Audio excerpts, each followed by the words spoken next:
Sebelum melanjutkan, jangan lupa subscribe dulu, terima kasih. Bab 58, Bajingan Tercela.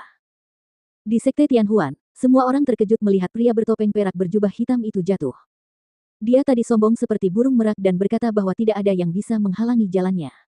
Namun, dia dibunuh oleh orang lain hanya dalam sedetik. Dan dia adalah orang yang menerima misi pengawal naga emas Cakar 1. Pendekar pedang, dia tiba-tiba membunuh seorang ahli alam inti emas. Dia membunuh ke-8 orang di alam laut spiritual luar biasa dan bahkan ahli di alam inti emas. Dia bahkan tidak bisa melarikan diri. Apakah dia pendekar pedang yang sama yang tidak bisa menahan 3 gerakan Dongfang Yu? Dia bisa membunuh ahli alam inti emas bawaan, tapi dia tidak bisa menahan 3 serangan dari Dongfang Yu. Semua orang terkejut dengan apa yang baru saja mereka saksikan. Adapun Dongfang Yu, ekspresinya sangat lucu. Bagaimana mungkin? Gumam Dongfang Yu.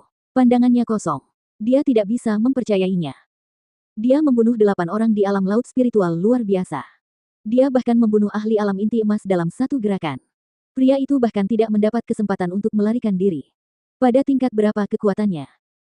Dan orang yang sama yang tidak dapat menahan 3 gerakan darinya selama perekrutan itulah yang melakukannya.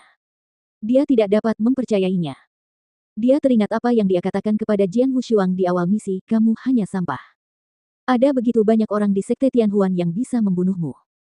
Kata-katanya penuh dengan penghinaan. Memikirkan kembali kata-kata itu, wajah Dongfang Yu menjadi sangat pucat.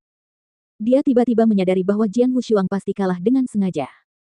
Setelah membunuh pria bertopeng perak berjubah hitam di atap, Jian Wushuang menoleh dan melihat Dongfang Yu di dalam halaman. Wih, ha, plus. Jian Wushuang bergerak cepat ke arah Dongfang Yu, muncul di depannya dalam sedetik. Wih, ha, plus. Ujung pedang yang dingin menusuk kerongkongan Dongfang Yu. Serahkan cincin ruang angkasamu, atau kau akan mati. Jian Wushuang berkata dengan dingin tanpa emosi. Dongfang Yu menggerakkan tenggorokannya, jelas merasakan ujung pedang yang dingin, mengingat kematian pria di alam inti emas baru-baru ini. Dia tidak ragu bahwa Jian Wushuang dapat melakukannya. 4 orang di belakang Dongfang Yu sebelumnya meremehkan Jian Wushuang, tetapi sekarang mereka bahkan tidak berani bernapas. Haruskah aku menolak? Dongfang Yu meraung dalam hatinya. Harga dirinya yang kecil dan rapuh bertarung dengan akal sehatnya, tetapi pada akhirnya, akal sehatnya menang.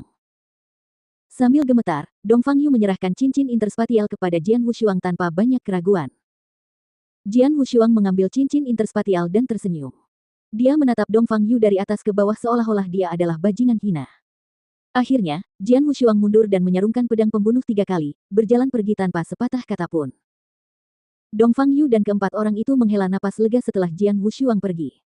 Saat itu, mereka benar-benar basah oleh keringat, terutama Dongfang Yu. Dia masih gemetaran sampai sekarang. Tiba-tiba Dongfang Yu menoleh ke 4 orang di belakangnya. Sebuah cincin interspatial telah diambil oleh pendekar pedang. Itu artinya hanya 2 orang yang bisa menyelesaikan tugas itu sekarang. Dongfang Yu tampak muram. Lalu raut wajah ke-4 orang di belakang Dongfang Yu berubah serius. Yin Min dan Ling Tianhao sedang menunggu di halaman. Tidak lama kemudian Jian Wushuang pun tiba. Ling Tianhao bergerak ke arah Jian Wushuang dan tersenyum, haha, pendekar pedang, alam inti emas bawaan, seorang ahli alam inti emas sejati terbunuh olehmu. Kau sangat hebat. Kau memang hebat, pendekar pedang. Yin Min mengacungkan jempol pada Jian Wushuang, yah, alasan mengapa kekuatanmu meningkat pesat adalah karena kau telah membuat terobosan, kan? Ya, Jian Wushuang mengangguk.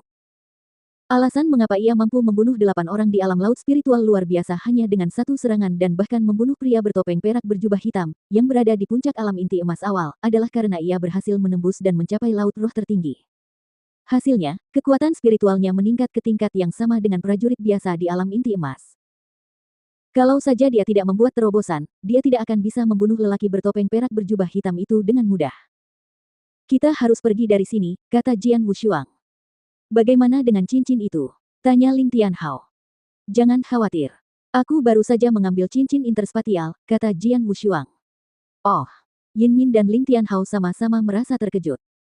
Aku baru saja melihat Dongfang Yu dan merampas cincin interspatial darinya, kata Jian Wushuang sambil tersenyum aneh. Setelah mendengar itu, Yin Min dan Ling Tianhao menunjukkan minat yang besar. Haha, pendekar pedang, apakah kau menghadapi Dongfang Yu? Ling Tianhao tampak bersemangat. Aku rasa Dongfang Yu tidak punya cukup keberanian untuk bertarung denganmu.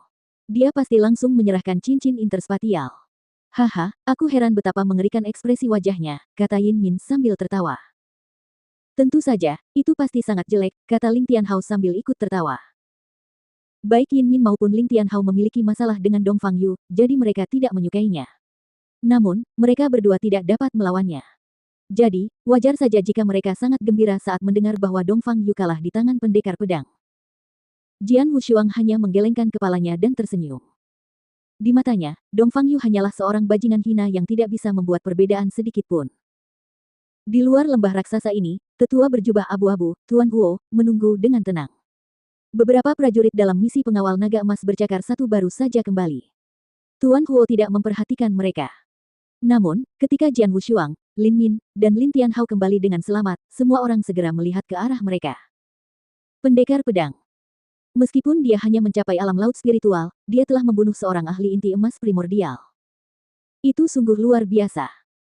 Orang-orang yang menyaksikan kematian 9 pria berjubah hitam itu memiliki ekspresi rumit saat mereka menatap Jian Wushuang dengan lebih seksama kali ini. Bahkan sesepuh berjubah abu-abu, Tuan Huo, tersenyum ramah kepada Jian Wushuang. Tuan Huo berkata dengan lembut, "Bagus sekali, Nak." "Terima kasih," kata Jian Wushuang dengan rendah hati. "Silakan tunggu sebentar," kata Tuan Huo sambil tersenyum.